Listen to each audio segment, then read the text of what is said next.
देखिए, पूर्णिया डिवीजन के कमिश्नर हमारे साथ हैं। सर, अंधविश्वास के चक्कर में एक ही परिवार के 5 लोगों को मौत के घाट उतार दिया गया है, डायन बताकर मार दिया गया है। आप लोग जांच में लगे हुए हैं, क्या कुछ निकल कर सामने आ रहा है? क्या ये झाड़ फूक से जुड़ा मामला है, तंत्र मंत्र से जुड़ा मामला है, क्या है?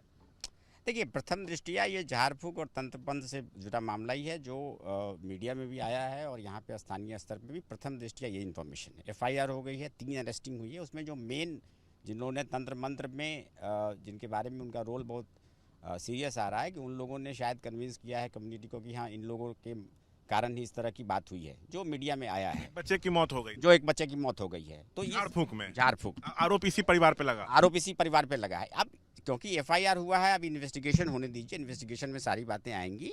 लेकिन लार्जर क्वेश्चन प्रशासन के सामने और सरकार के सामने ये है कि जब हम लोगों ने वार्ड स्तर पे, ग्राम स्तर पे, पंचायत स्तर पे और हर डिपार्टमेंट के लिए काफ़ी बहाली हुई है और लोगों का ये मैंडेट है सरकार का और पैसे की कोई कमी नहीं है, दवा की कमी नहीं है, तो उसके बावजूद अभी भी ये चीज़ें क्यों एग्जिस्ट कर रही हैं? तो इस पूरे एरिया में इन सारी बातों पे पूरा मंथन किया जाएगा और आगे से ये सब चीज़ें नहीं हो और हमारा हेल्थ सर्विसेज सभी को पहुंचे, इसको हम लोग इंश्योर करें। आरोप तो यही लग रहा है कि गांव के लोगों ने ही जो है सर पहले पीट पीट कर अधमरा किया, उसके बाद जिंदा जला दिया और सबको छुपा दिया। 1.5 किलोमीटर दूर जलकुमरी के पास से 100 मिला। नहीं, ये बात ये इन्फॉर्मेशन है, ये बच्चे का जो उनका बयान है जिसके आधार पे एफआईआर हुआ है, वो यही बयान है और बच्चे के सामने की बात है जो मीडिया में भी आया है। लेकिन अभी क्योंकि एफआईआर होने के बाद इन्वेस्टिगेशन और उसमें जो भी एविडेंस हैं उसका पूरा टेक्निकल इवैल्यूएशन हो, ताकि जो भी दोषी होगा उस पर कार्रवाई हो। अच्छा सर, एसआईटी का तो गठन हुआ, कितनी गिरफ्तारियां हुई हैं, कुछ बता सकते हैं? देखिए, कल शाम तक 3 गिरफ्तारी थी, जिसमें मैंने कहा कि जो मेन एक्यूज्ड है, नकुल जो नाम आप बता रहे हैं, उसकी भी अरेस्टिंग हो गई। उसकी भी अरेस्टिंग हो गई है। लेकिन सर, जिस तरह से घटना हुई है, लॉ एंड ऑर्डर पे सवाल उठ रहे हैं।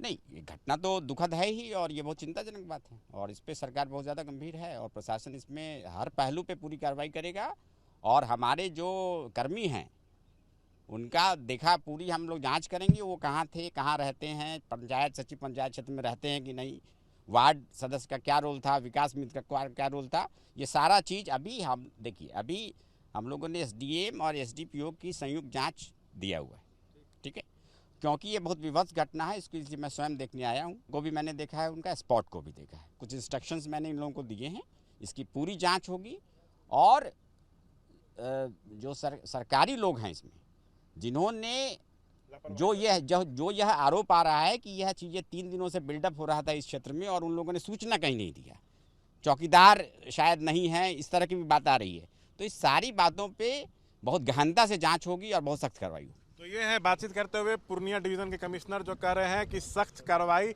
इस मामले में होगी। कैमरा पर्सन निरंजन के साथ शशांक कुमार, एबीपी न्यूज़ पूर्णिया।